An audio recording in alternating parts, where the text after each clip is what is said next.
Main Diwali वाले दिन जो हम जिस दिन मुख्य दिवाली मनाते हैं, बड़ी दिवाली, उस रात्रि में काजल पाड़ा जाता है। Okay, interesting. ठीक है? और काजल पार्टी मतलब एक बड़ा दीपक रखा जाता है, उसके ऊपर दूसरा दीपक और वो रात्रि में उस काजल को पाड़ते हैं और ऐसा कहते हैं कि अर्धरात्रि में उस काजल को सबकी आँखों में लगाया जाता है। इसके बहुत सारे लाभ हैं। जैसे कि ऐसा करने से एक तो आपकी नेत्र की जो ज्योति है वो बढ़ती है और ऐसा कहते हैं कि अगर ये रात्रि में काजल लगाते हैं, तो ऐसा व्यक्ति अगले जन्म में अंधा नहीं बनता। वाओ! अद्भुत। है ना? हुँ, और बहुत सारे ऐसे जीव-जंतु हैं जिनका जन्म नहीं मिलता। ओके। तो इस दीपक को जब हम बनाते हैं तो इसके अंदर ना एक बादाम को हुँ, जलाकर हुँ, आपको इसके अंदर डाल देना चाहिए, ओके। है ना? हाँ, और फिर उस दीपक को आपको सबको लगाना चाहिए। वैसे तो बहुत सारे लोगों के यहाँ ये दीपक अलग-अलग तरीके से बनता है, जैसे कुछ लोग क्या है कि रुई की बत्ती के बीच में हुँ, अजवाइन रख देते हैं हुँ, और फिर उस मोटी बत्ती को लगाते हैं और फिर उससे दीपक पाड़ते हैं। हुँ, तो देखिए आपके यहाँ जो ट्रेंड है, हुँ, आप वही ट्रेंड अपनाइए। हुँ, ज़रूरी नहीं है कि मैंने कहा है तो आप उसको हुँ। चेंज करिए, जैसा चलता आ रहा है वैसा ही करिए। बट जो नए लोग हैं वो आपको वो फॉलो कर कर सकते सकते हैं, हैं। हाँ, वो कर हाँ, सकते हैं और आप ये अजवाइन की बत्ती वाला दीपक भी लगा सकते हैं। उसको जब आपका काजल बन जाए तो आपको कूट के आप उसके अंदर जला हुआ बादाम और घी मिलाकर उसको आप अच्छे से मिक्स करके रख सकते हैं।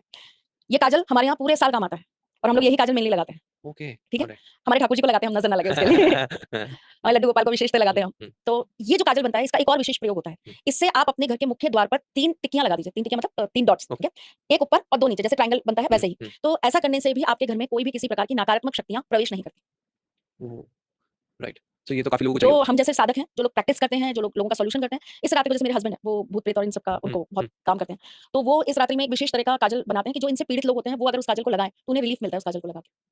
मैम थोड़ा-सा जैसे बिकॉज़ मेरे को ये काजल पाड़ने का मतलब पता नहीं है, तो थोड़ा-सा इसकी विधि बताएँगे किस तरह जैसे आपने बताया बादाम को मतलब एक दीप है, आपने एक दीपक लिया बड़ा-सा, एक बड़ा दीपक ले लिया। ठीक है? हुँ, उसमें आपने तेल या घी जो आप भरना चाहें भर ठीक है भर सकते हैं। दिया। हम लोग तेल का तेल हाँ, बनाते हैं। ठीक है। जो बत्ती होती है, हाँ, लोहे की बत्ती, बत्ती होती है। उसके अंदर हम अजवाइन रख देते हैं ठीक है। और फिर उसको हम फ़ोल्ड करके अच्छे से हाँ, उसकी बत्ती लगा देते हैं और हाँ, उसको जला देते हैं। जला देते हैं। उसके ऊपर हम एक प्लेट या एक और दूसरा दीपक रख देते उसी हैं। साइज़ का रख दिया। तो ये जो दीपक की लौ है, वो उस दीपक पे जाती रहती है, तो वो पूरा काला हो जाता है। ऊपर से काला हो ठीक है? गया। हाँ, फिर हम 1 या 2 बादाम जितना आप बना रहे हैं, जैसे हाँ, हम तो थोड़ा ज़्यादा क्वांटिटी में बना लेते हैं, हाँ, तो आप 1 या 2 बादाम जला लीजिए। अच्छा, ठीक है? ओके। जलाने के बाद आप उसको कूट लीजिए हाँ, और कूटने के बाद आपने जो ये काजल पाड़ा है, हाँ, उसी के अंदर इसको मिला दीजिए वो क्योंकि वो भी बादाम बारीक हो गया हाँ, ना, हाँ। तो उसको उसके अंदर मिला दीजिए और फिर इसमें आप घी हुँ, या तेल, हुँ। जो भी आपका मन है, वो थोड़ा-सा ड्रॉप डाल के आप इसको अच्छे से मिक्स कर दिया मिक्स तो कर वो डेंस हो लीजिए। जाएगा। हाँ। Okay, got it. अब इसका विधि थोड़ी मुझे समझ आई।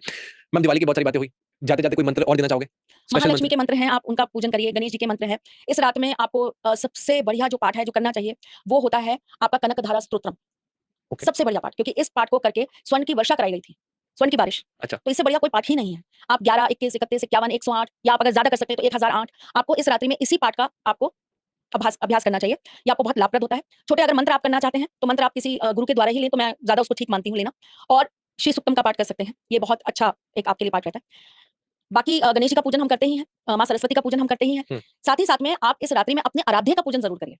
जी, आराध्य का मतलब ये है कि जैसे अब मेरे आराध्य ठाकुर जी हैं, तो मैं जितने भी माला जाप माँ लक्ष्मी के करूँगी या गणेश जी के या जिनके भी करूँगी, मैं अपने ठाकुर जी के नियमित भी उतने ही जाप करूँगी, क्योंकि वो मेरे आराध्य हैं। हुँ, तो अगर आपके आराध्य नहीं, आपके कुल देवता हैं, तो हुँ, उनके नाम से, या आपकी कुल देवी हैं, तो उनके नाम से भी मंत्रोच्चारण ज़रूर करिए। और एक विशेष पूजा जो इस रात में ज़रूर करनी चाहिए, वो है भैरव बाबा की, ठीक है? तो अगर आप कुछ भी ना कर पाएँ, गृहस्थ हैं, नॉर्मल सिंपल सा काम, आपको भैरव चालीसा का पाठ करना चाहिए। Got it. मैम इस एपिसोड को खत्म करने से पहले एक इम्पोर्टेंट बात के ऊपर